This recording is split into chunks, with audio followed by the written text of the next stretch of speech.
Parang may malamig na simoy ng hangin ang bumalot sa malaking mansyon ng mga De Los Reyes sa gabing iyon. Hindi ito dahil sa bukas na bintana, kundi sa pakiramdam na unti-unting lumulukob sa puso ni Aling Amelia. Nararamdaman niya ang kakaibang kaba, isang malalim na pangamba na animoy anino ng isang nalalapit na trahedya. Ito ay isang pakiramdam na matagal na niyang hindi naramdaman simula nang pumanaw ang kanyang asawang si Don Eduardo, ang haligi ng kanilang pamilya at imperyo ng negosyo. Ngunit ngayon, mas matindi, mas matalim, dahil ang pinagmumulan nito ay ang pinakamamahal niyang tahanan, si Renata. Ang maganda, masayahin, at tila perpektong asawa ng kanyang anak na si Marco.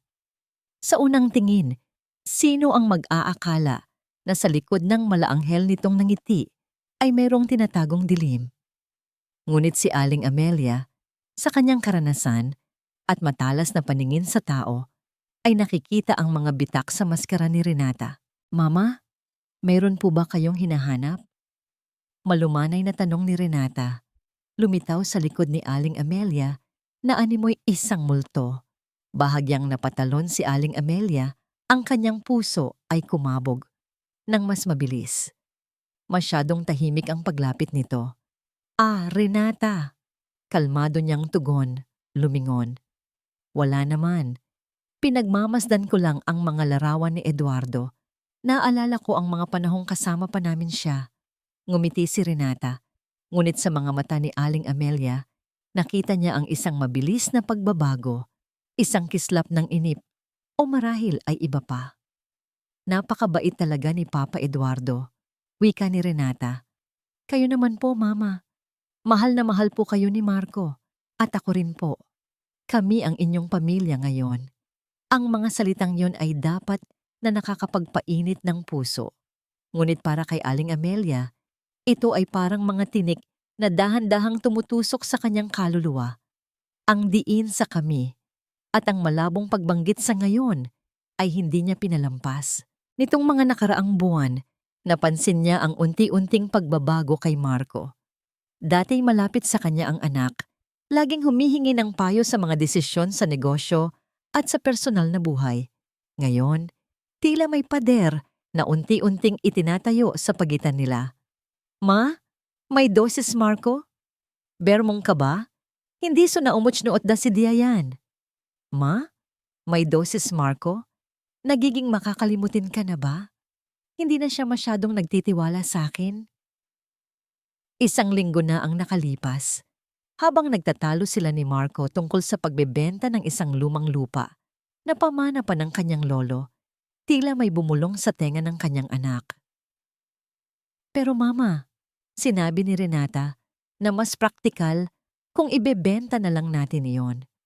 Malaki ang makukuha natin at pwedeng magamit sa mas malaking investment. Paliwanag ni Marco na dati laging pabor sa pagpapanatili ng mga ari-arian ng pamilya. Nagulat si Aling Amelia. Hindi niya maintindihan kung paano nabago ang isip ng kanyang anak nang ganoon kabilis.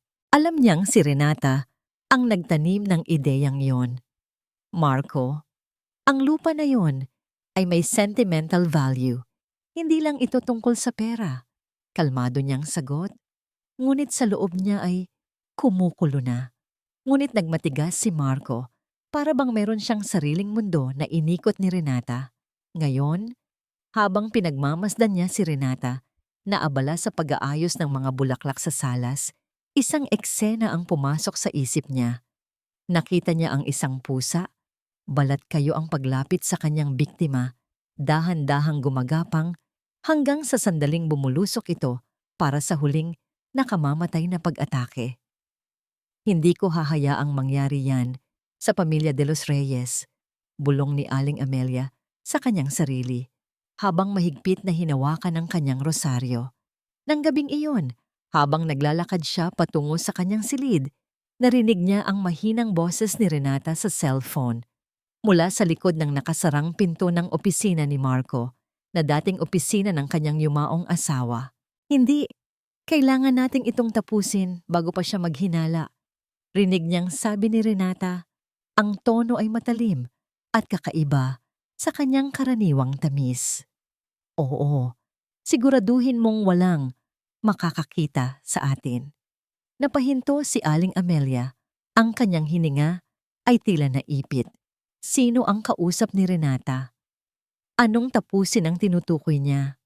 Ang huling salita ay nagdulot ng lamig sa kanyang likod. Mabilis siyang naglakad palayo. Kunwari ay hindi niya narinig ang anuman.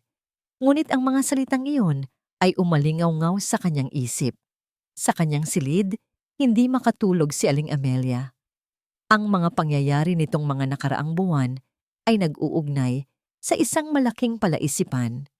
Ang biglaang paglamig ng pakikitungo ni Marcos sa kanya, ang matatalim na payo ni Renata tungkol sa mga ari-arian, at ngayon, ang nakakabahalang tawag sa telepono. Kinabukasan, habang nag-aayos ng mga lumang gamit sa silid ng yumaong asawa, natuklasan ni Aling Amelia ang isang kahon sa ilalim ng aparador. Hindi ito naggalaw sa loob ng maraming taon. Sa loob, naroon ang mga lumang papeles, mga litrato, at isang maliit na diary. Sa gitna ng mga lumang dokumento, nakita niya ang isang kupas na litrato. Isang larawan ng isang babae na halos magkapareho ng mukha kay Renata, ngunit mayroong kakaibang pagkamalungkot sa mga mata nito. Sa likod ng larawan, may sulat kamay ni Don Eduardo. Ang dilim ay maaaring magbalat kayo sa pinakamagandang forma. Maging maingat sa mga anghel na may itim na pakpak na papitlag si Aling Amelia. Ang mensahe ay parang direktang babala mula sa kanyang asawa na inilaan para sa kanya. Sa mismong sandaling ito, hinigpitan niya ang hawak sa litrato. Ang kanyang mga mata ay naningkit. Hindi siya papayag na ang pamilyang pinaghirapan ni Eduardo ay masira ng sinuman. Hindi. Ngunit paano niya mapapatunayan ang kanyang hinala laban sa isang taong kasing husay magbalat kayo tulad ni Renata? Ang mga bulaklak sa salas ay laging sariwa at mabango. Parang ako. Laging sariwa, laging kaakit-akit, laging nagbibigay ng tamis sa buhay ng mga De Los Reyes. Ngunit sa likod ng bawat perpektong talulot, mayroon ding tinik. At ang mga tinik na yon ay nakatuon ngayon sa isa lamang, si Aling Amelia. "Kamusta po, Mama?" tanong ko. Puno ng pagmamahal sa aking boses habang dinudulutan ko siya ng kape at pandesal sa umaga. Tiningnan niya ako. Ang kanyang mga mata ay matalim pa rin. Pero alam kong hindi na magtatagal. Malapit na, Aling Amelia. Malapit na ang oras mo. "Mabuti naman, Renata. Salamat sa kape." Sagot niya, ang boses ay kalmado, ngunit may bahid pa rin ng pagdududa. Napangiti ako sa loob ko. Wala siyang kamalay-malay. O kung mayroon man, huli na ang lahat. Ang bawat galaw niya, bawat hinala niya ay inaasahan ko na. Maging ang pagbabago ng tingin ni Marcos sa kanya, iyon ay bahagi ng aking obra maestra. Matagal ko nang pinagplanuhan ito. Simula pa lang nang makilala ko si Marco, alam kong ito ang tiket ko palabas sa putik ng kahirapan. Ang yaman ng mga De Los Reyes, ang mansyon na ito, ang mga lupain, ang mga kumpanya. Lahat ng ito ay nararapat sa akin. Hindi sa isang matandang babae na nakatali sa nakaraan. Nang gabing iyon, habang abala si Aling Amelia sa kanyang pagdarasal, lihim akong pumasok sa kanyang silid. Ang kanyang mga gamot sa alta presyon ay nakapatong sa bedside table. Ngumisi ako. Ito ang aking sandali. Kinuha ko ang maliit na bote ng gamot. Sa halip na ang kanyang regular na tableta, inilagay ko roon ang iilang piraso ng light sedatives na binili ko sa isang butika sa ibang bayan. Hindi ito makakasama sa kanya ng sobra. Sapat lang para maging malilimutin, para maging malabo ang isip.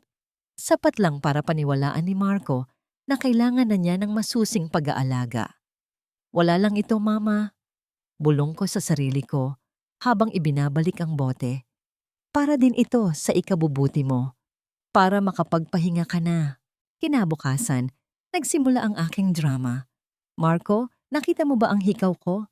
Ang sabi ni Mama, inilagay ko daw sa loob ng refrigerator. Pekeng yak ko. Habang hinahanap-hanap ang hikaw sa aking bag, nagtataka si Marco. Sa refrigerator, honey? Hindi naman siguro. Pero sinabi niya talaga. Nagtaka nga ako. Tapos kaninang umaga, nakita ko siyang mag-isa sa hardin, kausap ang sarili niya. Patuloy ko. Ang boses ay puno ng pag-aalala. Nag-aalala ako, Marco. Pakiramdam ko. Lumalala ang pagiging malilimutin ni Mama. Nagsimulang kumunot ang noo ni Marco. Ganoon ba? Pero Renata, sanay si Mama na kausap ang mga halaman. Hindi naman siguro ibig sabihin noon. Pero iba ngayon, Marco. Iba ang mga titig niya. Parang nawawala siya sa sarili minsan. Putol ko. Sabay hawak sa kanyang kamay. Ayokong sabihin ito, mahal. Pero baka kailangan na talaga natin siyang ipatingin sa doktor. Para na rin sa kanyang kaligtasan. Sumunod na araw, dinala ni Marco si Aling Amelia sa isang doktor na kakilala ko. Si Dr. Castro, isang lumang kaibigan mula sa universidad na may malaking utang na loob sa akin. Mr. De Los Reyes, ang mga sintomas ng inyong ina ay nagpapakita ng maagang yugto ng mild cognitive impairment. Formal na paliwanag ni Dr. Castro. Bagamat hindi pa ganoon kalala, kinakailangan na niya ng masusing pagbabantay. May mga pagkakataon na delikado para sa kanya ang mapag-isa. Sumama ang mukha ni Marco.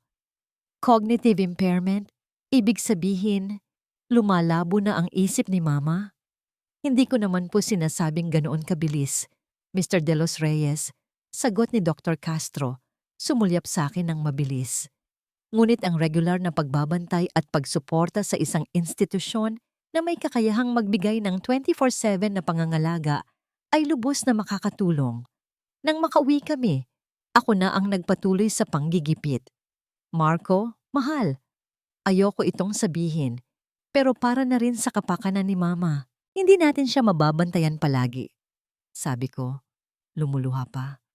Kahit masakit, kailangan nating isipin ang magiging kalagayan niya. Ayoko namang may mangyaring masama sa kanya dahil lang sa katigasan ng ulo natin. Pinunasan ni Marco ang aking luha, ang kanyang mukha ay puno ng pagkalito at kalungkutan.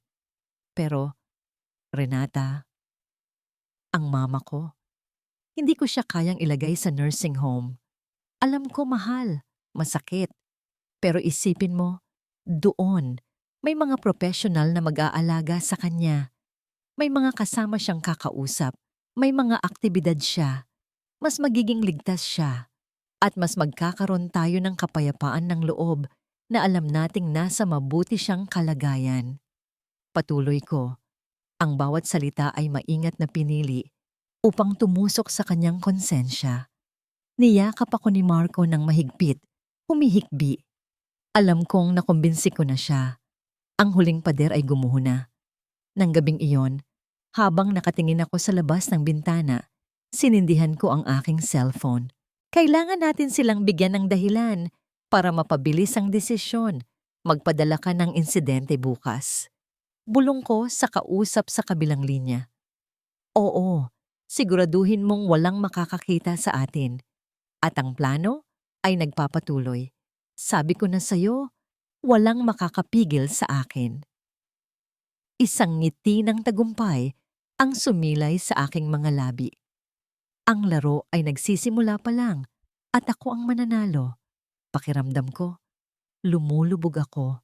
Hindi sa tubig, kundi sa isang kumunoy ng pagdududa, kalungkutan, at matinding pagkalito. Ang mga salita ni Dr. Castro ay umalingaw-ngaw sa aking isipan. Sinasabayan ng umiiyak na boses ni Renata at ang tahimik na tingin ng aking ina. Marco, mahal, para na rin po ito kay Mama. Hindi natin siya pwedeng pabayaan na lang na ganyan. Bulong ni Renata kagabi habang nakayakap sa akin. Ang bawat hikbi niya ay parang tumutusok sa aking puso. Pero, nursing home, Renata? Si Mama. Halos pabulong kong tanong. hindi makapaniwala. Ang ideya pa lang ay nagpapanginig sa akin. Si Mama, ang matatag at matalinong si Aling Amelia. Sa isang nursing home, wala naman po tayong ibang pagpipilian, mahal. Nakita mo naman ang kalagayan niya. Ayoko namang may mangyari sa kanya dito sa bahay na wala tayo sa tabi niya. Patuloy niya ang kanyang mga kamay ay dahan-dahang hinaplos ang aking braso. Mas magiging ligtas siya doon, Marco. Alam kong masakit, pero ito ang nararapat. Ang kanyang mga salita ay lumikha ng isang malaking butas sa aking dibdib. Masakit. Sobrang sakit. Pakiramdam ko, pinipili ko ang isang panig laban sa isa. Magdamag akong hindi nakatulog. Ang mga alaala namin ni Mama ay tila isang pelikulang naglalaro sa aking isipan. Ang pagtuturo niya sa akin ng alpabeto, ang paglalambing niya tuwing may lagnat ako, ang kanyang matatalim na payo sa negosyo na laging tama. Paano ako makakabayad sa lahat ng iyon sa pamamagitan ng paglalagay sa kanya sa isang lugar na puno ng estranghero? Ngunit ang mga nangyari nitong mga nakaraang linggo ay hindi ko rin maipaliwanag. Ang pagiging malilimutin ni Mama, ang pagkalito niya sa mga gamit, ang biglaan niyang pagkakasakit na tila bumibigat araw-araw. Totoo nga ba ang sinabi ni Dr. Castro na kailangan niya ng masusing pagbabantay na hindi namin kayang ibigay dito sa bahay? Noong umagang yon, habang kumakain kami ng almusal, tahimik si Mama. Walang imik. Nagpapasalamat ako sa pag-iwas niya sa anumang pagtatalo, ngunit ang kanyang katahimikan ay mas nakakabahala pa kaysa sa kanyang mga salita. Mama, simula ko, ang boses ay halos hindi marinig. Pinag-usapan po namin ni Renata at sa tingin po namin, mas makakabuti po kung doon na po muna kayo sa Cedar Crest Nursing Home. Nakita ko ang bahagyang paggalaw ng kanyang mga mata. Hindi siya nagulat, hindi siya nagalit. Tiningnan niya lang ako. Ang kanyang mga mata ay puno ng isang emosyon na hindi ko mabasa. Malalim, matanda, at parang may pinipigilan. Kung yan ang desisyon mo, Marco, kalmado niyang sagot. Ang kanyang boses ay parang hangin na dumadaan. Kung yan ang tingin mong mas makakabuti para sa akin. Ang kanyang tugon ay parang tinaga sa aking puso. Gusto kong sumigaw, magmakaawa na magalit siya, magprotesta, para lang mas madali sa akin. Ngunit ang kanyang pagtanggap ay mas nakakapanakit. Niyakap ko siya ng mahigpit, naramdaman ko ang manipis na katawan niya. Mama, patawarin niyo po ako. Ginagawa ko lang po ito para sa inyo. Hindi siya sumagot. Hinaplos lang ang aking likod. Dumating ang araw ng paglipat. Ang mansyon, na dati puno ng buhay at tawanan, ay tila nababalot ng lamig. Si Renata ay abala sa pag-aayos ng mga gamit ni Mama, ngunit ang kanyang mga ngiti ay hindi umabot sa kanyang mga mata. Si Elara, ang kapatid kong babae, ay nasa labas ng bansa para sa negosyo at hindi ko siya maabot. Gusto ko sanang humingi ng payo mula sa kanya, ngunit alam kong hindi siya sasang-ayon.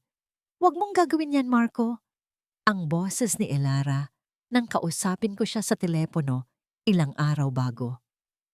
Hindi mo nakikita ang ginagawa ng Renata na yan sa'yo? Minamanipula ka niya. Hindi ganyan si Mama.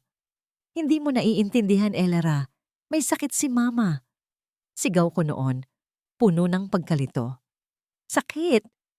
O sadyang napaniwala ka lang sa mga kasinungalingan ng Renata na yan? Bumalik ka rito, Marco, bago pa mahuli ang lahat. Ngunit huli na. Narito na ang sasakyan, handang dalhin si Mama.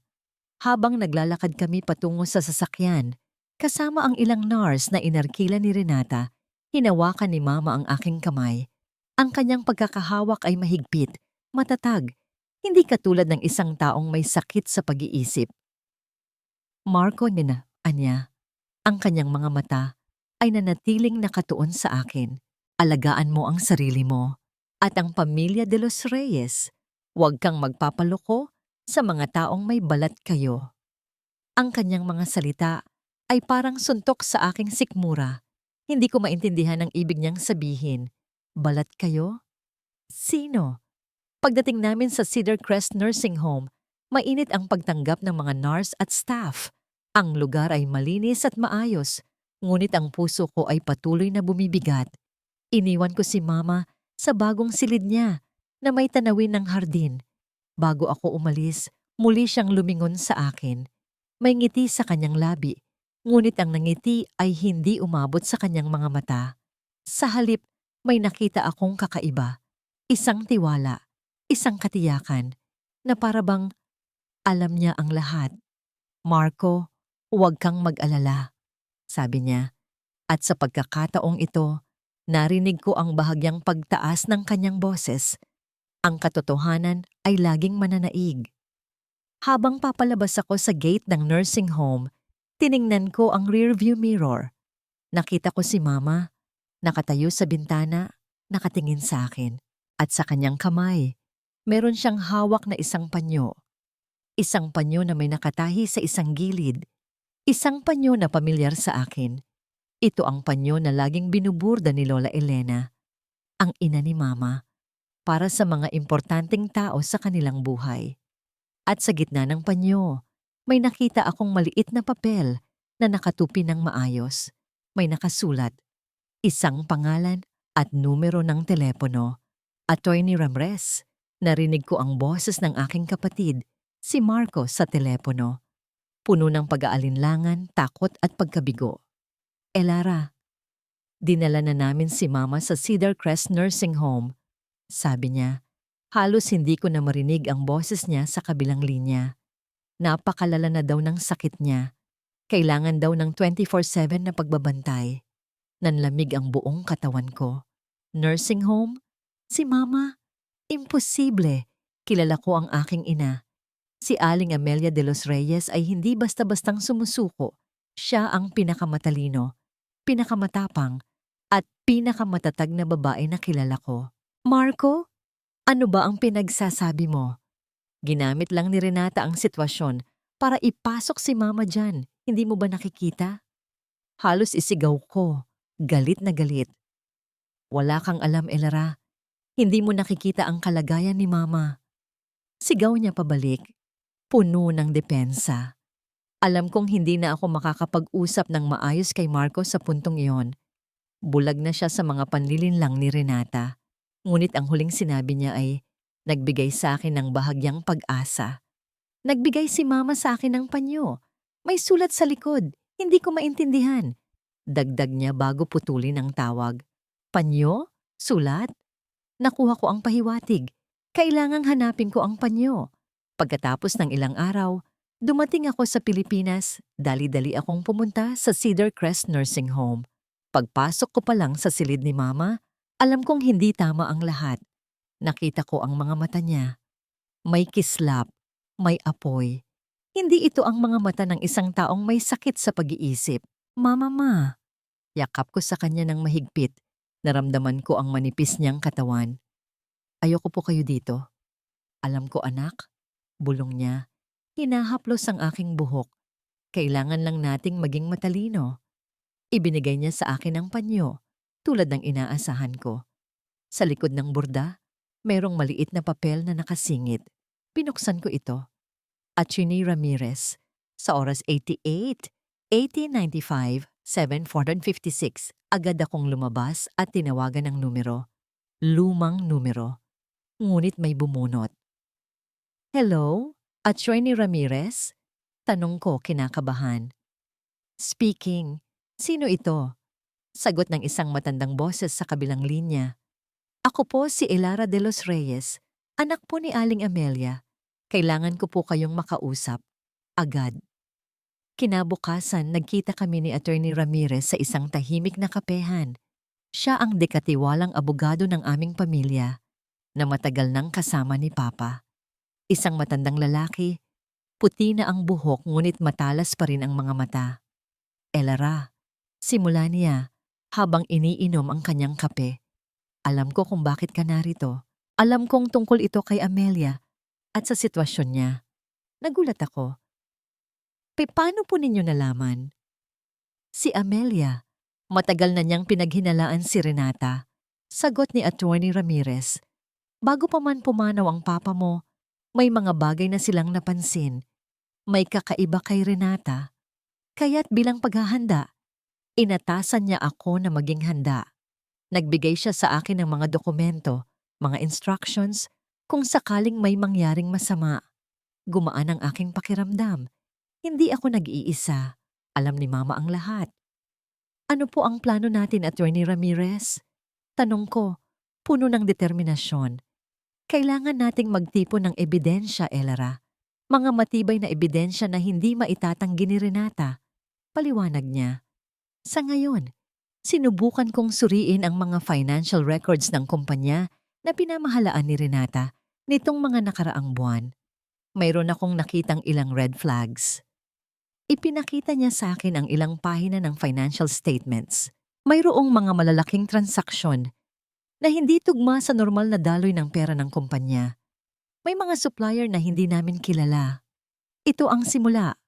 Sabi ni Attorney Ramirez, kailangan nating alamin kung saan napunta ang perang ito at kung sino ang nakikinabang. Sa mga sumunod na araw, nagsimula kami sa aming lihim na investigasyon. Kami ni Attorney Ramirez at sa pamamagitan ng mga lihim na tawag at mensahe, si Mama mismo ay nagtutulungan. Naghahanap kami ng mga tao na maaaring nakakaalam sa nakaraan ni Renata, mga lumang kaibigan o kasamahan sa trabaho. Hindi ito madali. Mahusay si Renata magtago, ngunit alam kong hindi siya perpekto. Isang hapon, habang naghahanap ako sa mga lumang folder ng Papa sa kanyang opisina, may nakita akong kakaiba. Isang lumang resibo mula sa isang tindahan ng arts at antiques. Nabili ito ilang taon na ang nakakaraan. Arts and antiques? Bulong ko sa sarili ko. Hindi naman mahilig si Papa sa ganoong bagay. Ibinigay ko kay Attorney Ramirez ang resibo. Ati, may makukuha kaya tayo dito? Nang gabing iyon, habang naghahanda ako para matulog, may kumatok sa aking pinto. Isang matandang babae, may maliit na sobre sa kamay. Miss De Los Reyes? Tanong niya. Ang boses ay mahina. May nagpapabigay po sa inyo. Binuksan ko ang sobre. Sa loob, naroon ang isang litrato. Isang larawan ni Renata nakikipagpulong sa isang hindi pamilyar na lalaki sa isang tagong kafe. Ang kanyang mukha ay seryoso at ang ngiti niya ay wala sa larawan. May kinakausap siyang isang lalaki na may mapanlin lang ng ngiti. At sa kamay ni Renata, mayroon siyang hawak na isang sobre na puno ng pera. Nanlaki ang aking mga mata. Sino ito? At ano ang ginagawa ni Renata sa kanya? Sa loob ng 4 na pader ng Cedar Crest Nursing Home, hindi ako isang bilanggo. Isa akong stratehista. Habang ang lahat ay nag-iisip na ako ay unti-unting nawawala ng pag-iisip, ang aking isip ay matalas pa sa talim ng kutsilyo. Ang litratong ipinadala ni Elara sa akin ay kumpirmasyon lamang ng matagal ko nang hinala. Ang lalaki sa larawan, hindi ito ang unang beses na nakita ko siya. Manang bising, bulong ko sa telepono matapos kong tawagan ng isa sa mga pinagkakatiwalaan kong katulong. Pakihanap mo ang pangalan ni Aling Martha. Siya ang matandang kaibigan ni Eduardo na dating detective. Nang gabing iyon, dumating si Manang bising sa nursing home. Nagbalat kayong bisita. Ibinigay niya sa akin ang cellphone. Amelia, boses ni Aling Martha sa kabilang linya. Matagal na tayong hindi nag-uusap. Anong maitutulong ko? Martha, kailangan ko ng pabor. Kailangan mong imbestigahan ang isang lalaki. Ipadala ko sa iyo ang litrato. Utos ko, ang bawat salita ay may diin. At si Renata, ang kanyang nakaraan. Mabilis ang mga galaw ni Martha. Pagkaraan ng 2 araw, meron na akong ulat. Ang lalaki sa litrato ay si Benji Santos, isang dating accountant sa kumpanya ni Eduardo. Naalala ko na siya. Inalok siya ni Eduardo ng isang posisyon noon, ngunit bigla siyang nag-resign matapos ang ilang buwan. Noon, inakala kong dahil lang lang sa personal na dahilan. Ngayon, nagdududa ako. Si Benji Santos Amelia, paliwanag ni Martha sa telepono. Siya ay isang taong madaling masuhulan at may nakita akong record. May nakapangalan sa kanya na isang malaking halaga ng pera na binayaran ng isang shell company. Ilang buwan matapos siyang mag-resign sa inyo. Napakuyom ang aking kamao. Ang shell company. Halos sigurado akong may koneksyon iyon kay Renata. At si Renata, Martha? Tanong ko, ang aking puso ay kumakabog ng malakas. Renata de la Cruz. Iyan ang kanyang tunay na pangalan bago niya ginamit ang apelyidong Arevalo, ang apelyido ng kanyang lola. Lumaki siya sa isang mahirap na lugar sa probinsya. Ang kanyang mga magulang ay nadawit sa isang maliit na kaso ng panloloko noon. Ngunit hindi sila nakulong. Namatay sila ng maaga. Si Renata ay namuhay sa kahirapan, Amelia. At doon nagsimula ang kanyang pagiging ambisyosa. Napakunot ang aking noo. Ano pa ang nakita mo, Martha? Mayroong isang insidente. Amelia, noong nasa kolehiyo pa siya, may nag-akusa sa kanyang nagnakaw ng pera ng kanilang dormitoryo. Ngunit dahil sa kakulangan ng ebidensya at sa galing niya sa pagmamanipula, hindi siya nakasuhan. Nakalaya siya.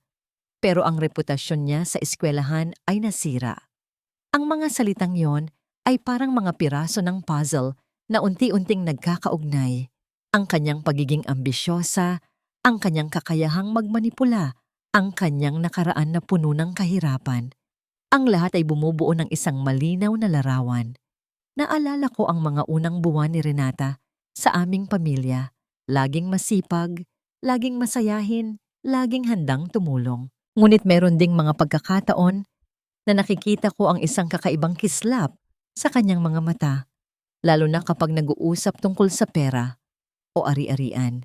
Isang beses, habang naglalakad kami sa hardin, tinanong niya ako, "Mama, napakayaman pala ng Papa Eduardo niyo. Paano niya po ito napalago ng ganoon kalaki?" Ang kanyang boses ay puno ng paghanga, ngunit meron ding bahid ng inggit. Ngumiti ako noon. Ang papa mo ay masipag at matalino, Renata. Ngunit ang sikreto niya ay hindi lang sa pagpapalago ng pera, kundi sa pagpapalago ng pamilya. Iyan ang tunay na yaman. Hindi niya nagustuhan ang sagot ko. Nakita ko ang isang mabilis na pagbabago sa kanyang ekspresyon na agad niyang tinakpan ng ngiti. Kailangan kong makakita ng mas matibay na ebidensya. Hindi lang sapat ang nakaraan. Kailangan ng konkretong patunay ng kanyang mga ginagawa ngayon. Pagkatapos kong makipag-usap kay Martha, dumating si Elara sa nursing home. Ibinigay niya sa akin ang isang sobre ng mga litrato. Sa loob, naroon ang mga kuha ni Renata na nakikipagpulong kay Benji Santos sa iba't ibang lugar. At ang huling litrato ay nagpakaba sa akin. Si Renata at Benji magkasama sa isang office ng abogado, hindi sa office ni Attorney Ramirez, isang ibang office ng abogado, at may pinipirmahan silang mga dokumento. Nanginginig ang aking mga kamay habang tinitingnan ko ang litrato. Anong mga dokumento ang pinipirmahan niya? May kinalaman ba ito sa mga ari-arian namin? Kailangan nating alamin kung ano ang pinirmahan niya. Sabi ko kay Elara, ang aking boses ay matatag. Martha, humanda ka. May bago tayong imbestigahan. Ang laro ay papalapit na sa rurok. At handa na akong ipagtanggol ang aking pamilya. Hindi ako mapakali. Lumipas ang ilang linggo simula nang ihatid ko si Mama sa Cedar Crest. Bawat gabi, bago ako matulog, ang kanyang mga mata ay bumabalik sa aking isipan. Ang kanyang tahimik na pagtanggap. Ang kanyang huling mga salita. Huwag kang magpapaloko sa mga taong may balat kayo. Hindi ko maintindihan ang ibig niyang sabihin noon. Ngunit ngayon, nagsisimula na akong magduda. Nang bumisita ako kay Mama nitong huling beses, tahimik lang siyang nakaupo sa hardin ng nursing home. Pinagmamasdan ang mga bulaklak. Hindi niya ako kinakausap ng marami, ngunit ang bawat tingin niya ay tila may gustong ipahiwatig. Isang tingin na puno ng lungkot, ngunit may bahid din ng isang bagay na mas malalim. Mama, kumusta po kayo? Tanong ko. Sinubukan kong maging masaya. Tumango lang siya. Mabuti naman anak. Ang aming usapan ay naging maikli at pilit. Umalis ako doon na may mas mabigat na pakiramdam kaysa sa pagdating ko. Pag-uwi ko, abala si Renata sa telepono. Hindi niya napansin ang pagdating ko. Mula sa pinto, narinig ko ang kanyang boses. Oo, kailangan nating bilisan ang paglilipat. Ayoko nang magkaroon pa ng problema. Sabi niya, ang kanyang tono ay kakaiba sa karaniwan. Hindi ang tamis na ginagamit niya sa akin. Mas matalim. Siguraduhin mong walang makakaalam nito. Kahit si Marco. Napakunot ang aking noo. Ano ang nililipat? At bakit hindi ko dapat malaman? Nagkunwari akong nagpapalit lang ng sapatos. At nang makita niya ako, agad niyang ibinaba ang telepono at ngumiti. Mahal, kanina ka pa. Hinahanap kita. Sabi niya. Ngunit ang nangiti niya ay hindi umabot sa kanyang mga mata. Napansin ko ang bahagyang panginginig ng kanyang kamay. Kadarating ko lang. Sagot ko, sinubukan kong maging kalmado. Sino ang kausap mo? Wala naman. Kaibigan lang. Nag-uusap tungkol sa isang charity event. Mabilis niyang sagot. Hindi ako naniwala. Ang kanyang pagiging mabilis sumagot at ang kanyang panginginig ay nagdagdag lang sa aking pagdududa. Noong gabing iyon, habang abala si Renata sa kusina, lihim akong pumasok sa kanyang opisina. Ito ay isang maliit na kwarto na ginawa niyang personal na opisina. Hindi ako kailanman pumapasok dito nang walang pahintulot niya. Ngunit ngayong gabi, may nagtutulak sa akin. Nagsimula akong maghanap. Sa mga folder, sa ilalim ng mga papeles, wala akong makita. Hanggang sa nakita ko ang isang maliit, nakatagong kahon sa ilalim ng kanyang mesa. Parang isang treasure chest. Binuksan ko ito. Sa loob, naroon ang isang maliit na notebook. Isang personal na notebook na may takip na balat. Binuklat ko ito. Puno ito ng mga numero, mga pangalan ng kumpanya, at mga petsa. Hindi ko maintindihan ang karamihan, ngunit may isang pahina na nagpabago sa lahat. Isang listahan ng mga ari-arian ng pamilya De Los Reyes na may nakasulat sa gilid, sold o transferred. At sa bawat isa may mga halaga ng pera at isang bank account number na hindi ko pamilyar. Ano ito? Bulong ko sa sarili ko, nanginginig ang mga kamay. Nang makahanap ako ng pagkakataon, habang nasa banyo si Renata, kinuha ko ang aking laptop. Inilagay ko ang bank account number sa search engine. Isang offshore bank account. Sinubukan kong i-access ito gamit ang ilang posibleng password. Sa pangatlong subok, nag-login ito. At ang nakita ko ay nagpabilis sa aking tibok ng puso. Isang malaking halaga ng pera, milyon-milyon. At ang mga transaction history ay nagpapakita na ang perang ito ay galing sa mga kumpanya ng aming pamilya. At ang mga pangalan ng mga transaction ay may kaugnayan sa mga ari-arian na nakalista sa notebook ni Renata. At doon, sa gitna ng mga transaksyon, may nakita akong isang pangalan, The Amelia Art Collection. Bigla akong napatayo, The Amelia Art Collection. Ito ang pinakamahalagang koleksyon ng sining ng aking ama. Nawala ito ilang buwan na ang nakalipas. Sinabi ni Renata na nawala lang daw ito o baka ninakaw. Ngunit narito ang ebidensya, ibinebenta. At ang pera ay napunta sa kanyang secret account. Ang kanyang mga salita, ang kanyang mga gawa, ang mga babala ni Mama. Ang lahat ay bumalik sa akin, malinaw na malinaw. Mabilis akong lumabas ng opisina. Ang aking puso ay kumakabog ng malakas. Pakiramdam ko, nasusuka ako, ang babaeng mahal ko. Ang babaeng pinagkatiwalaan ko. Siya ang gumagawa nito. Siya ang nagtataksil sa amin. Habang naglalakad ako sa salas, bigla kong napansin ang isang lumang painting sa dingding. Isang larawan ng isang magandang babae na may malalim na tingin. Sa ilalim may maliit na plaka, para kay Amelia. Ito ang paboritong painting ng aking ama. Nabigay niya kay mama. Bigla akong napatigil. Ang painting, ang Amelia Art Collection. May mga kuha pa ako sa cellphone ko mula sa isang art exhibit na pinuntahan namin ni Renata dati. At doon, sa isang sulok ng exhibit, may nakita akong isang painting na halos magkapareho. Mabilis kong kinumpara ang dalawa. Hindi halos magkapareho. Ito mismo yon, ang painting ni Mama. At may label sa ilalim, for auction. Ang aking mundo ay gumuho. Isang tawag mula kay Marco. Ang boses niya ay nanginginig. Halos hindi na maintindihan. Elara, kailangan nating magkita. Ngayon na, pipati si Mama. Kailangan ko si Mama, sabi niya, puno ng takot at pagkalito. May nalaman ako tungkol kay Renata. Malalim. Kailangan ko kayo. Nagkatinginan kami ni Attorney Ramirez. Ito na. Alam kong hindi na ito magtatagal. Nasaan ka, Marco? Tanong ko. Sinubukan kong maging kalmado. Nandito ako sa kapehan malapit sa office ni Papa. Kailangan ko kayo. Halos nagmamakaawa siya. Agad kaming umalis ni Attorney Ramirez. Nang makita namin si Marco sa kapehan, nakita ko ang pagbabago sa kanya. Ang dati laging kalmado at masayahin kong kapatid ay ngayon ay putlang-putla. Nanginginig ang mga kamay. Marco, ano ang nangyayari? Tanong ko. Umupo sa tabi niya. Ipinakita niya sa amin ang kanyang cellphone.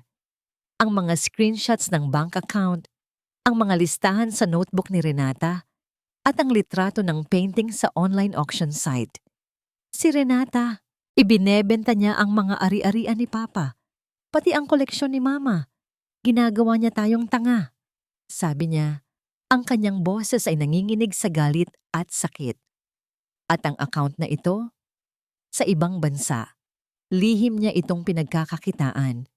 Tiningnan ni Attorney Ramirez ang mga ebidensya. Ang kanyang mukha ay naging seryoso. Ito ay sapat na.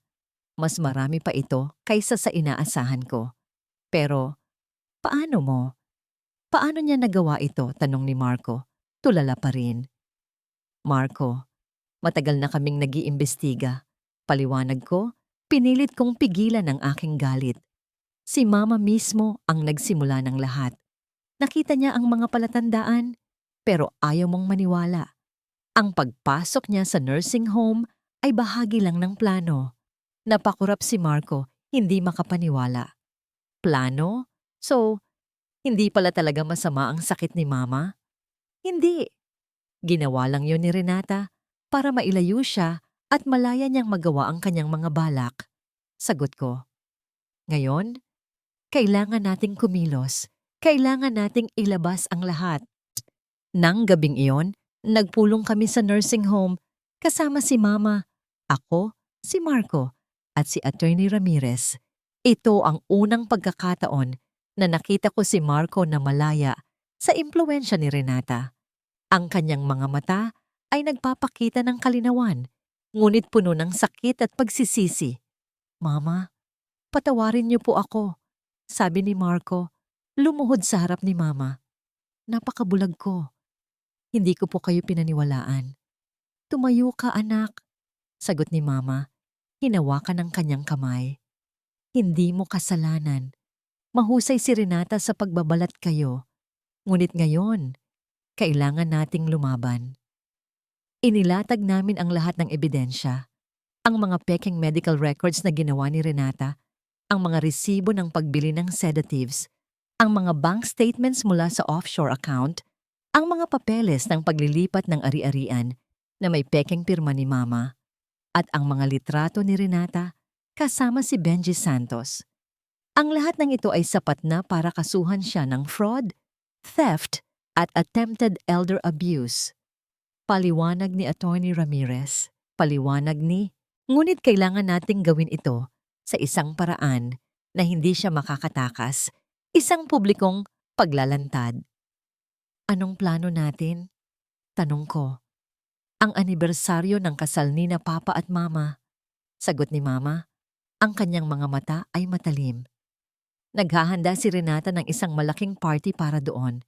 Gagamitin niya iyon para ipakita na siya ang bagong reyna ng pamilya. Doon natin siya ilalantad. Napangiti ako. Isang henyo talaga si Mama. Nagsimula kaming maghanda. Si Attorney Ramirez ay nag-ayos ng lahat ng legal na dokumento. Kami ni Marco ay nag-ipon ng mas maraming impormasyon tungkol sa mga gawain ni Renata. At si Mama ay nagsimulang magsulat ng kanyang speech para sa party. Ang bawat araw ay parang pagbilang ng segundo. Kailangan naming maging maingat. Kailangan naming tiyakin na walang makakaalam. Marco, sabi ko sa kanya isang hapon, kailangan mong pilitin si Renata na mag-imbita ng maraming media, mga kakilala ni Papa, mga importanteng tao para mas malaki ang epekto. Tumango si Marco. Gagawin ko, Elara. Gagawin ko ang lahat para maibalik ang dangal ng pamilya. Nang gabing iyon, habang tinitingnan ko ang listahan ng mga bisita na nais ni Renata imbitahin, isang tawag ang pumasok sa aking cellphone. Mula kay Marco. Elara, sinabi ni Renata na okay lang na mag-imbita ako ng ilang media. Gusto niya daw na mas maging grandioso ang party. Hindi niya alam ang mangyayari. Sabi niya, ang kanyang boses ay may bahid ng tagumpay. Ngumiti ako. Ang bitag ay handa na. Ang malaking sala ng mansyon ay punong-puno ng mga tao. Naglalakihan ang mga dekorasyon, kumikinang ang mga ilaw, at umalingaw-ngaw ang tawanan at bulungan ng mga bisita. Isang napakagarang selebrasyon ng anibersaryo ng kasal namin ni Eduardo. Ngunit para sa akin, hindi ito isang selebrasyon. Ito ay isang korte. At ngayong gabi, haharap sa hustisya ang isang taksil.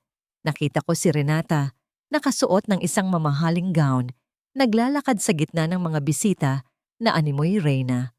Ang kanyang nganyang ngiti ay maliwanag, ang kanyang mga galaw ay puno ng kumpiyansa. Nag-iisip siya na nagtagumpay na siya. Nag-iisip siya na kontrolado niya ang lahat. Ngunit wala siyang ideya na ang kanyang trono ay ginawa sa buhangin at malapit na itong gumuho. Nakaupo ako sa isang sulok kasama si Elara at Marco. Ang mukha ni Marco ay seryoso, puno ng determinasyon. Alam kong pinagdadaanan niya ang matinding sakit, ngunit alam ko rin na ginagawa niya ito para sa pamilya. Si Atty. Ramirez ay nakaupo rin sa malapit, kalmadong ngunit may pagbabantay sa kanyang mga mata. Sa bulsa ng kanyang coat, naroon ang lahat ng ebidensya. Ngayon, nais kong tawagin sa entablado ang pinakamamahal kong mama, si Aling Amelia de los Reyes. Ang boses ni Renata, puno ng kasiglahan, ang nagpukaw sa akin. Tumayo ako. Ang bawat hakbang ko ay mabigat, ngunit puno ng lakas. Habang papalapit ako sa entablado, nakikita ko ang pagtataka sa mga mata ng ilang bisita. Ang ilan ay nagbulungan. Marahil ay iniisip kung bakit narito ako at hindi pa rin nakakulong sa nursing home. Umakyat ako sa entablado. Kinuha ko ang mikropono mula kay Renata na nagulat sa aking presensya. Magandang gabi sa inyong lahat. Simula ko. Ang aking boses ay malinaw at matatag. Walang bakas ng kahinaan. Maraming salamat sa inyong pagdalo sa anibersaryo ng kasal namin ng aking yumaong asawa, si Eduardo. Tumingin ako kay Renata, na ngayon ay nakatayo sa aking tabi. Ang kanyang ngiti ay unti-unting nawawala. Ang kasal ay sagrado. Patuloy ko. Ito ay batay sa pagmamahalan, pagtitiwala, at katapatan. At ang pamilya, iyan ang pundasyon ng lahat. Ang pagmamahalan, pagtitiwala, at katapatan ay hindi dapat kailanman baliwalain. Nakita ko ang pagkunot ng noo ni Renata. Ngunit sa mundong ito, may mga tao na gumagamit ng balat kayo. Mga tao na nagpapanggap na sila ay anghel, ngunit sa loob ay nagtatago ng dilim, sabi ko. Ang aking tingin ay nakatuon kay Renata. Nagsimulang magbulungan ang mga bisita. Ang tensyon sa silid ay ramdam na ramdam. Nitong mga nakaraang buwan, ang aming pamilya ay sumailalim sa isang matinding pagsubok. Isang pagsubok na nagdulot ng sakit at pagdududa, sabi ko, at inilabas ko ang isang folder mula sa ilalim ng podium. May isang tao dito sa loob ng bahay na ito na sinubukan akong ilayo sa aking pamilya, patuloy ko. Isang tao na sinubukan akong paniwalain na ako ay may sakit sa pag-iisip para lang maangkin ang aming yaman. Namutla si Renata. Mama, ano po ang sinasabi niyo? Renata, sabi ko, ang aking boses ay puno ng awtoridad. Huwag kang magpanggap. Alam ko ang lahat. Binuksan ko ang folder. Narito ang mga ebidensya, ang mga pekeng medical records na ginawa para sirain ang aking reputasyon, ang mga resibo ng pagbili ng mga sedatives na inilagay sa aking mga gamot. Naglabas si Attorney Ramirez ng isang projector at sa malaking screen, nagsimulang lumabas ang mga dokumento. Mga pekeng pirma, mga bank statements, mga litrato ni Renata kasama si Benji Santos. At ito, sabi ko, ipinakita ang litrato ng painting sa auction site. Ang Amelia Art Collection, ang koleksyon na matagal nang nawawala. Hindi ito ninakaw. Ito ay ibinenta. Ibinenta mo, Renata, sa likod ng aming kaalaman. At ang perang kinita mo ay napunta sa iyong lihim na account sa ibang bansa. Nagsimulang mag-ingay ang mga bisita. Ang mga flash ng kamera ay nagsimulang kumislap. Ang mukha ni Renata ay puno ng gulat at galit. Hindi totoo yan, mga kasinungalingan. Sigaw niya, sinubukan niyang hablutin ang mikropono. Ngunit hinawakan ko ito ng mahigpit. Ang katotohanan ay laging mananaig, Renata. Hindi mo kayang itago ang dilim sa likod ng iyong magandang mukha. Lumapit si Marco at sa unang pagkakataon, nakikita ko ang kanyang matatag na paninindigan. Renata, alam ko ang lahat. Ang mga documents na nilagay mo sa aking opisina, ang bank account, ang lahat ng ito. Nanlaki ang mga mata ni Renata. Si Marco, ang taong pinakamadali niyang malinlang. Siya ngayon ang bumabaliktad sa kanya. Walang kaming kasalanan. Pinagtutulungan niyo ako. Sigaw niya at sa isang iglap, kinuha niya ang isang kutsilyo mula sa serving table. Ang kanyang mga mata ay puno ng galit at pagkabaliw. Hindi! Sigaw ng mga bisita. Nakatingin siya kay Marco. Ang kanyang kamay ay nakataas, hawak ang kutsilyo. Ang oras ay tila huminto.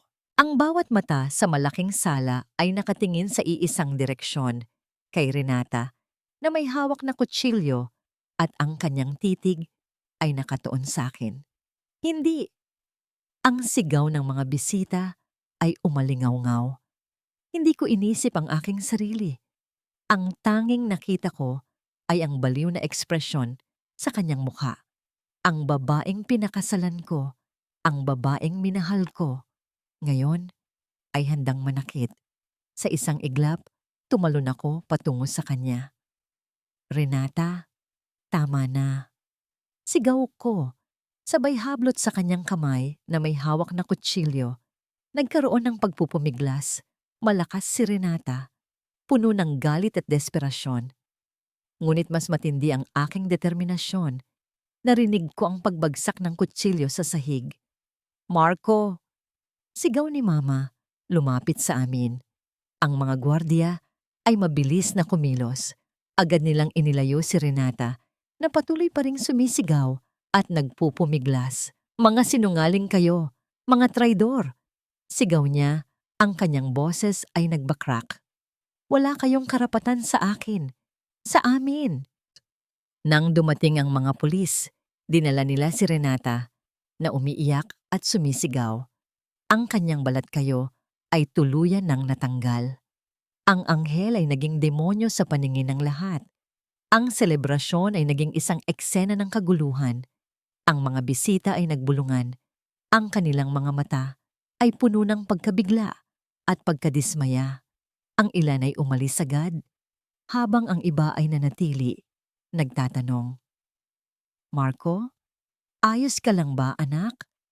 Ang boses ni Mama ay puno ng pag-aalala. Tumango lang ako. Pakiramdam ko, nanghihina ako. Ang lahat ng nangyari ay parang isang masamang panaginip.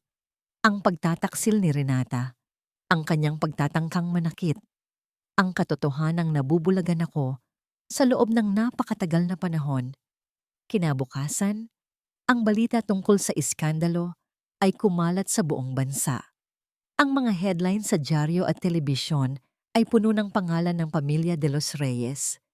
Bilyonaryong pamilya, dinaya ng manugang. Sakit sa pag-iisip, ginawa lang drama. Ang aming pangalan, na matagal nang iginagalang at hinahangaan, ay ngayon ay nabahira ng iskandalo. Nagkulong ako sa aking silid. Hindi ko kayang harapin ang sino man. Ang kahihiyan, ang sakit, ang galit sa aking sarili. Paano ko nagawang maging ganoon kabulag? Paano ko hinayaan na manipulahin ako ni Renata ng ganoon kadali? Marco, anak, malumanay na kumatok si Mama sa pinto ko. Kailangan mo kaming harapin. Hindi ka nag-iisa. Binuksan ko ang pinto. Si Mama at Ellara ay nakatayo doon. Ang kanilang mga mata ay puno ng pagmamahal at pag-unawa. Hindi mo kasalanan, Marco, sabi ni Ellara. Yumakap sa akin. Napakahusay niya. Ginawa niya ang lahat para sirain tayo, pero hindi niya nagawa. Ang pinakamahalaga ngayon ay ang magsimula ulit, Marco, sabi ni Mama. Magaling si Renata sa pagbabalat kayo, pero ang pagmamahal ng pamilya, hindi kayang dayain yan. Umupo kami sa sala, ang dating lugar ng aming pamilya na naging eksena ng trahedya. Maraming kailangang ayusin, maraming kailangang ipaliwanag. Ang mga ari-arian na naibenta, ang reputasyon ng kumpanya. Kailangan nating maging matatag, Marco, sabi ni Mama. Kailangan nating ipakita sa mundo na ang pamilya de los Reyes ay hindi basta-basta susuko, na ang katotohanan at hustisya ay laging mananaig. Pakiramdam ko, dahan-dahang bumabalik ang aking lakas. Ang pagmamahal ni Mama at Ellara ay parang gamot sa aking sugatang puso. Nang gabing iyon, habang sinusubukan kong matulog, biglang nagring ang aking cellphone. Isang tawag mula sa abogado ni Renata. Mr. De Los Reyes, sabi niya, mayroon po tayong hearing sa kaso ni Miss Renata sa susunod na linggo.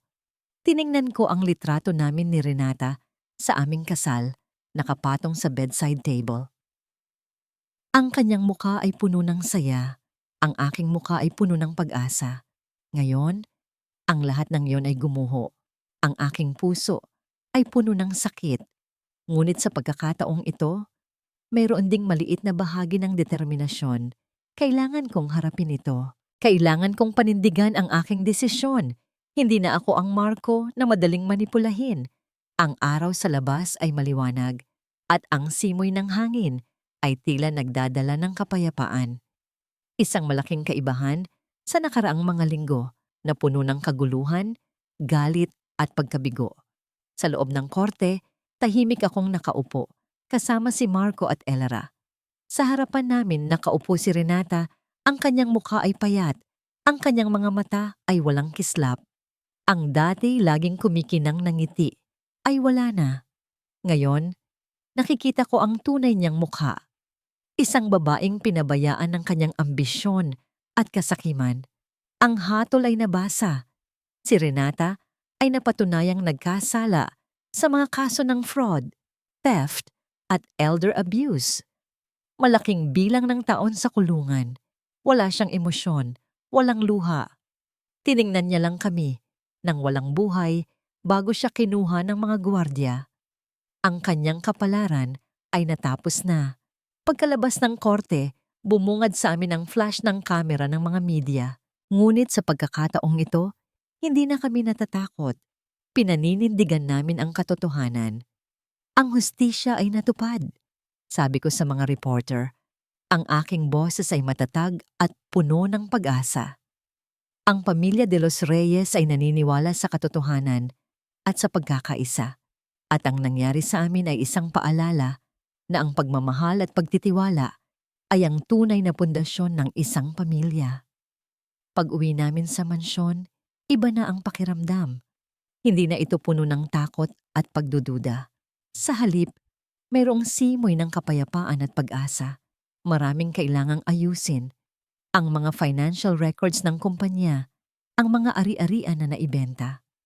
Ngunit sa tulong ni Attorney Ramirez at ng mga pinagkakatiwalaan naming empleyado, unti-unti namin itong inaayos.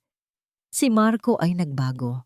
Ang dating bulag at madaling manipulahin kong anak ay ngayon ay naging mas matatag, mas responsable. Nakikinig siya sa aking mga payo, ngunit meron na siyang sariling pagpapasiya. Nakikita ko sa kanya ang dating katatagan ng kanyang ama. Isang hapon, nakita ko siya na nag-aayos ng mga lumang libro sa library, ang lugar kung saan kami madalas nag-uusap noon. "Mama," sabi niya, lumingon sa akin. "Patawarin niyo po ulit ako sa lahat ng nangyari." "Anak, wala na iyon," sagot ko. Lumapit sa kanya at hinaplos ang kanyang pisngi. "Ang mahalaga, natuto ka. At ngayon, mas matatag ka na." Niyakap niya ako ng mahigpit. "Salamat po, Mama. Salamat at hindi kayo sumuko sa akin. Salamat at ipinaglaban niyo kami." Si Elara naman, naging mas matalim at mas epektibo sa negosyo. Siya ang aking kanang kamay, ang aking tagapagmana. Ang kanyang determinasyon at talino ay nagpapatunay na ang mga de los Reyes ay mayroong malakas na pundasyon. Isang araw, habang nakaupo kami sa hardin, kasama ang mga apo ko na tumatakbo at naglalaro, nakita ko ang kanilang mga ngiti, ang tunay na saya, ang tunay na pagmamahal. Naalala ko ang mga sinabi ni Eduardo noon. "Amelia, ang pinakamahalagang kayamanan natin ay hindi ang pera, kundi ang pamilya, ang pagmamahalan sa isa't isa." Ngumiti ako. Tama siya. Ang lahat ng paghihirap, ang lahat ng laban ay sulit. Dahil sa huli, ang pagmamahalan ng pamilya ang nanalo. Hinawakan ko ang pendant na may litrato namin ni Eduardo. Sa kabila ng lahat, ang aming pagmamahalan ay nanatiling buo. Ang kanyang diwa ay buhay pa rin sa aming pamilya. Nakita ko si Marco at Elara, nakaupo sa tabi ko, pinagmamasdan ang mga bata. Ang kanilang mga mukha ay puno ng kapayapaan at pag-asa. Hindi ito ang pagtatapos ng aming kwento. Ito ay simula pa lang ng isang bagong kabanata. Isang kabanata na puno ng pagkakaisa, pagmamahalan, at pagpapatawad. Ang pamilya de los Reyes ay muling bumangon, mas matatag at mas buo kaysa kailanman. Ang pagmamahal, sa huli, ay laging mananaig.